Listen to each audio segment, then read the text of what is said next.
Olá, sétimo ano, bom dia. Tudo bem com vocês? Eu espero que sim.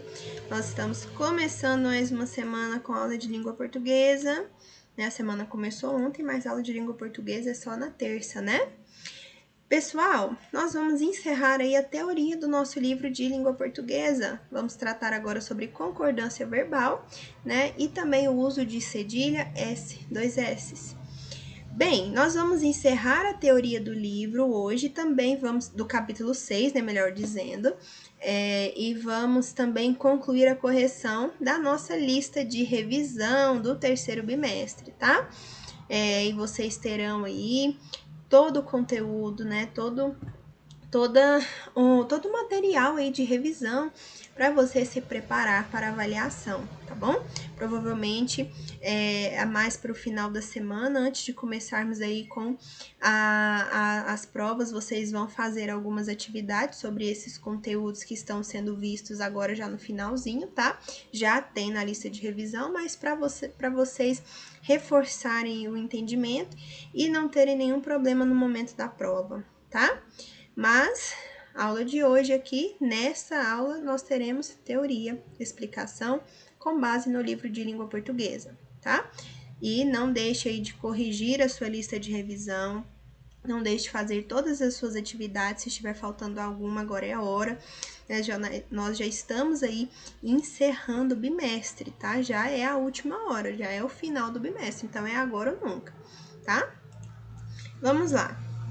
Concordância verbal, nós já vimos aí sujeito, né? Nós já vimos verbo, já vimos sujeito, nós vimos o nosso conceito aí, né? O nosso entendimento de sujeito básico é que sujeito é o termo que determina a flexão verbal, ou seja, o verbo tem que concordar com o sujeito. E é justamente isso que a concordância verbal vai tratar, né? Ela vai tratar dessa harmonia e dessa concordância, essa relação aí harmônica que há entre o verbo e o seu sujeito, tá? Leia a tirinha. É uma tirinha aí de Chachado, de Antônio Cedras. Como estão as coisas aqui no sertão, Arthurzinho? Tudo na mesma, deputado. Sendo assim, pode continuar prometendo de sempre. 1. Na tirinha, Arthurzinho afirma que, no sertão, tudo continua na mesma. O que significa na mesma para ele? Quer dizer que alguma coisa mudou? Obviamente não, né? Continua ali a pobreza, veja só, a seca, a miséria, olha a criança aqui, ó, com a barriga d'água, né, sem chinelo. Então, lá no sertão continua com as mesmas dificuldades, os mesmos problemas de antes e de sempre, né? Então, quer dizer que a vida das pessoas não mudou nada, elas continuam enfrentando a fome, a seca, etc.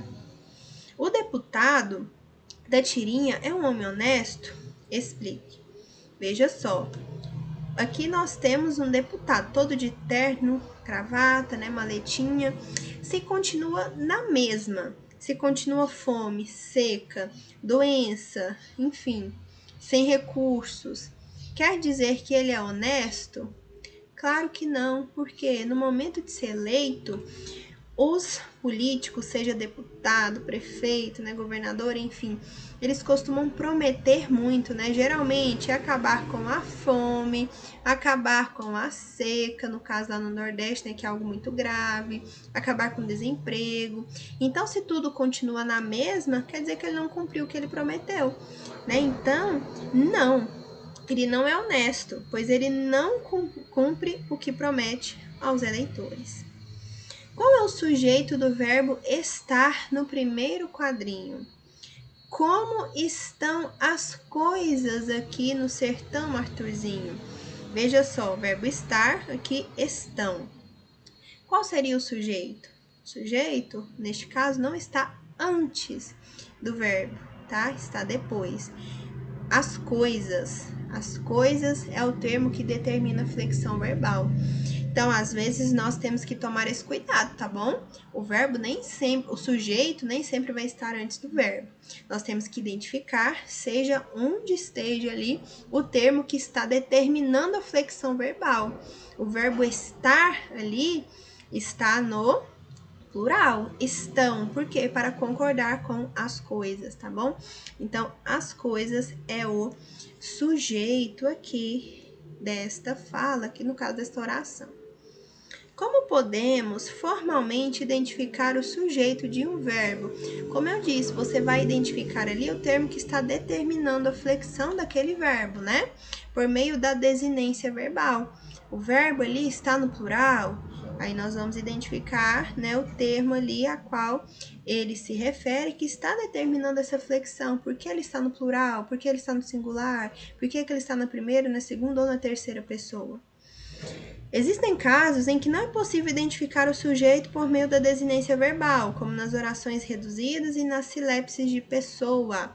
Por que nas reduzidas não? Porque o verbo não vai estar flexionado, ele vai estar em uma das formas nominais, né? E a silepse é porque nós não temos ali, oculta-se, né, o sujeito. Como são casos restritos, optamos por questões didáticas por não explicitá-los. Então, você vai carregar aí, sair dessa videoaula entendendo o quê?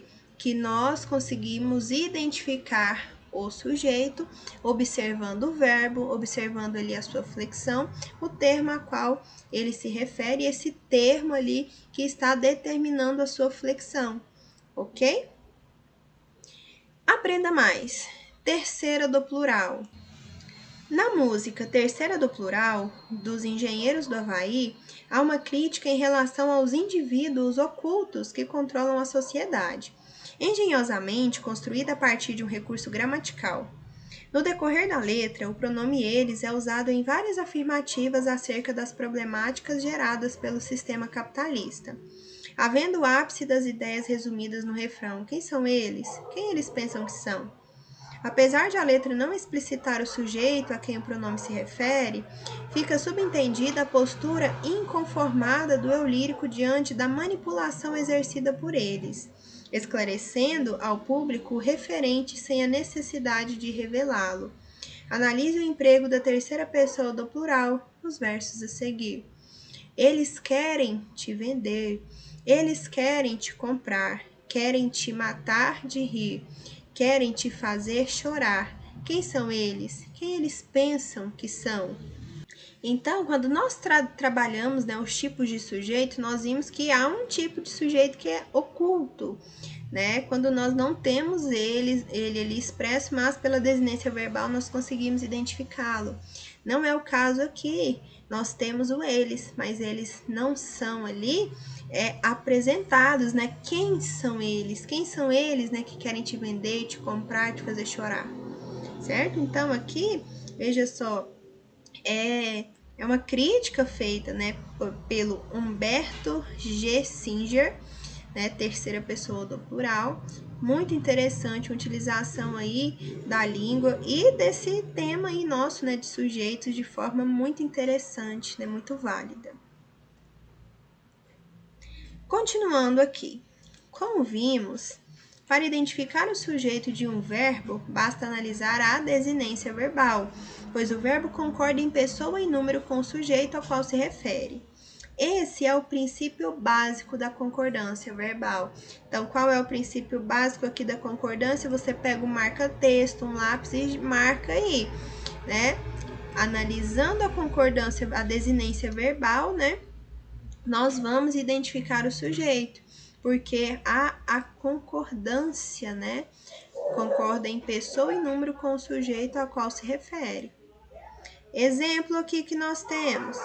Então, voltando lá na fala, né, dele, como estão as coisas aqui no sertão, Arthurzinho? Estão, eu tenho verbo. Veja só a desinência aqui, ó, que está concordando com as coisas, que é o seu sujeito. Então, o verbo concorda com o sujeito em número e pessoa, singular, plural, pessoa, primeira, segunda ou terceira pessoa.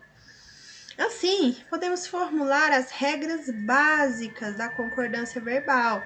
Então, agora nós vamos estudar aí as regras básicas, né? Porque nós temos casos específicos, mas isso vai ficar para os próximos anos aí, tá? Hoje, neste ano, no 7º ano, vocês vão estudar as regras básicas, que são bem tranquilas, né? Nós até já estudamos isso, mas não de forma isolada com esse nome, né? Concordância, não com esse tema, concordância verbal. Mas nós já estudamos isso, vocês vão ver quando trabalhamos conjugação verbal, né? Nós já vimos isso daqui, quando trabalhamos aqui sujeito. Então, agora nós estamos só classificando aqui, né, o nome do conteúdo, da sintaxe aqui específica que trata dessa relação, que é o próprio nome, né, é muito claro, concordância. Veja só, o verbo vai à primeira pessoa do singular se o sujeito é ou pode ser representado pelo pronome eu. Espero vocês na estação. Eu espero vocês na estação. 2. O verbo vai à segunda pessoa do singular se o sujeito é ou pode ser representado pelo pronome tu. Queres sorvete? Tu queres sorvete? 3. O verbo vai à terceira pessoa do singular se o sujeito é ou pode ser representado pelos pronomes ele, ela ou você. Ele adora música. 4. O verbo vai à primeira pessoa do plural se o sujeito é ou pode ser representado pelo pronome nós. Participaremos das Olimpíadas em várias modalidades. 5.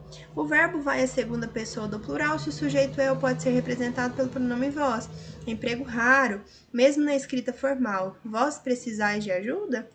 E 6. O pronome vai à terceira pessoa do plural se o sujeito é ou pode ser representado pelos pronomes eles, elas ou vocês. Vocês são muito importantes. Então, veja só. Nós já vimos, quando nós tratamos lá de conjugação verbal, né? Nós já vimos lá eu, tu, ele, ela, nós, vós, eles, elas. Então, primeira, segunda e terceira pessoa do singular, aqui, ó, temos essas 3 regrinhas. Primeira, segunda e terceira pessoa do plural, essas 3 regrinhas. Veja só, os exemplos aqui. Maria e Maria são minhas filhas gêmeas. Elas são. Então, o verbo vai aqui para a terceira pessoa do plural se o verbo for ou puder ser substituído por elas, eles, elas ou vocês. Eu e Lucas somos irmãos. Veja só, o verbo vai para a primeira pessoa do plural se é ou pode ser substituído por nós, aqui no caso eu e Lucas, né? O nós é sempre eu e mais alguém. A violência e o desemprego são sérios problemas. O verbo vai para a terceira pessoa do plural se ele for ou puder ser substituído por eles, elas ou vocês, aqui no caso eles, né? A violência e o desemprego. A agressividade constante e o ódio criam uma barreira entre as pessoas. O verbo vai para a terceira pessoa, né? Concorda, né? É com a terceira pessoa do plural, se for ou puder ser substituído por eles. Bom? Terminamos concordância, o básico, né? O básico do básico da concordância. Vamos ver aqui rapidamente o uso de cedilha, S e SS. Leia o poema abaixo. A namorada. Havia um muro alto entre nossas casas, difícil de mandar recado para ela. Não havia e-mail. O pai era uma onça. A gente amarrava o bilhete numa pedra presa por um cordão e pinchava a pedra no quintal da casa dela. Se a namorada respondesse pela mesma pedra, era uma glória. Mas por vezes o bilhete enganchava nos galhos da goiabeira, e então era agonia. No tempo do onça era assim. É um texto aí de Manuel de Barros, Tratado Geral das Grandezas do Ínfimo, 2001. Nesse poema, o eu lírico explica como se comunicava com sua namorada. Em que versos ele descreve como se dava essa comunicação? Veja só.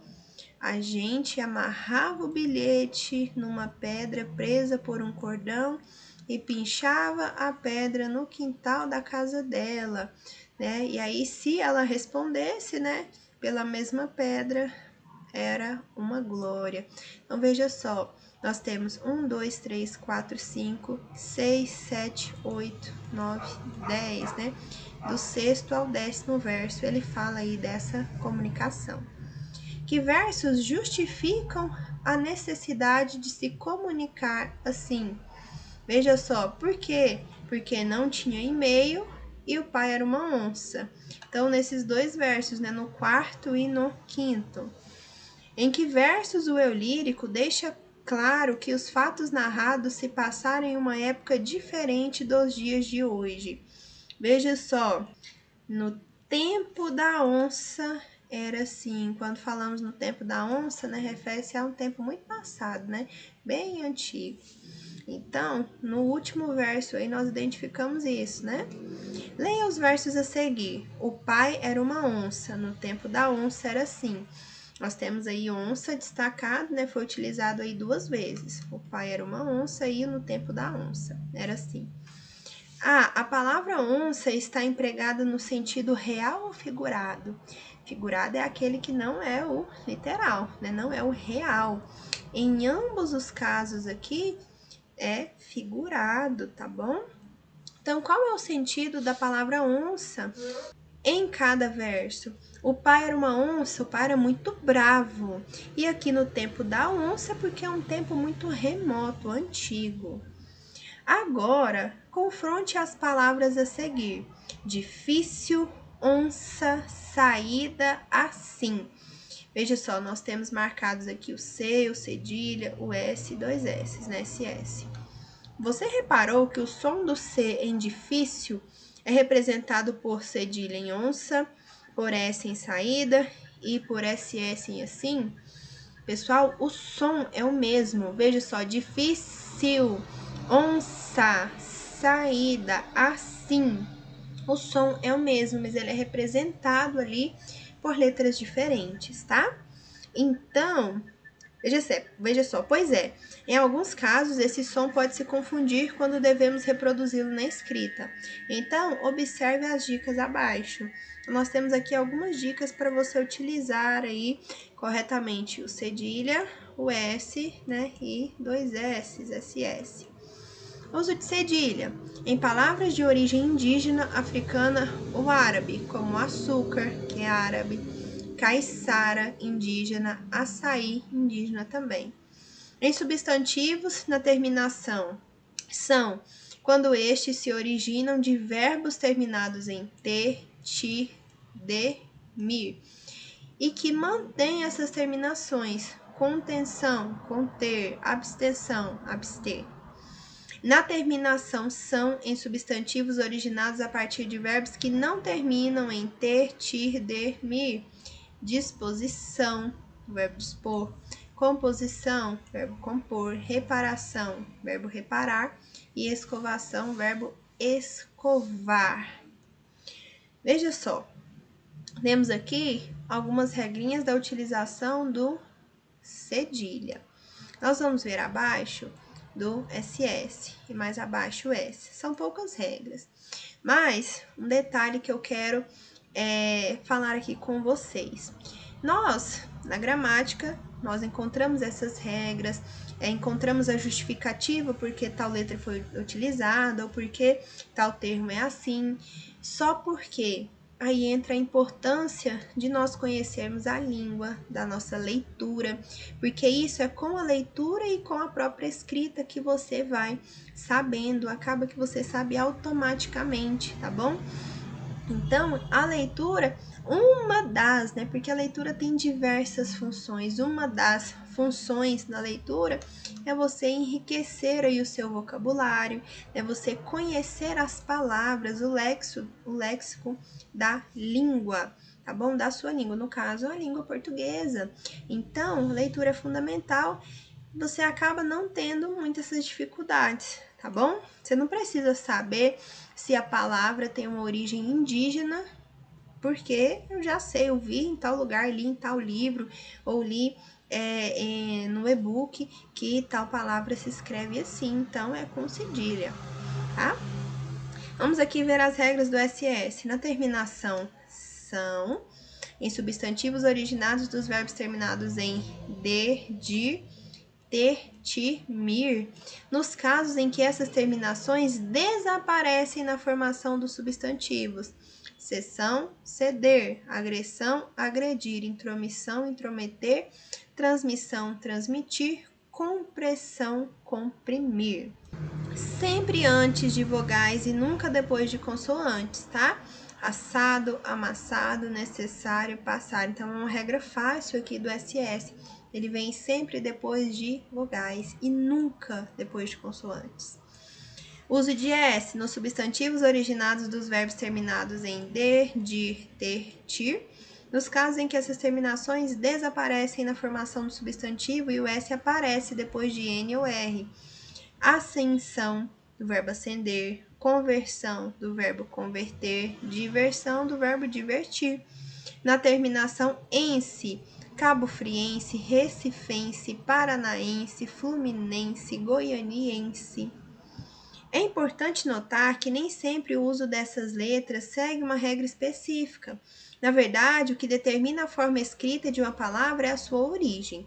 Por exemplo, a palavra felicidade é escrita com C devido à sua origem latina. Assim, como nem sempre é possível conhecer a origem das palavras, na prática o emprego dessas letras é determinado pelo nosso conhecimento, adquirido ao longo dos anos por meio da leitura, veja só o que eu disse para vocês, e da escrita. Por essa razão, é muito mais fácil escrever palavras cotidianas como solução do que palavras de uso mais restrito, como sucção. Então, o dicionário também é um recurso muito importante quando vocês tiverem dúvida na escrita de uma palavra, né? Vocês podem pesquisar no dicionário. Por isso que eu vivo falando para vocês, né? Qualquer dúvida, pesquisem no dicionário. No livro de vocês, né, nas atividades, sempre após um texto, temos ali algumas palavrinhas que você precisa buscar no dicionário, porque lá você tem acesso às palavras e as palavras com escrita, com a grafia correta. Então é isso, terminamos aqui nossa videoaula de hoje, né? Uma delas, nós teremos aí a finalização da correção da lista de revisão. Qualquer dúvida, estou no plantão. Desejo que vocês tenham um excelente dia e até a próxima aula.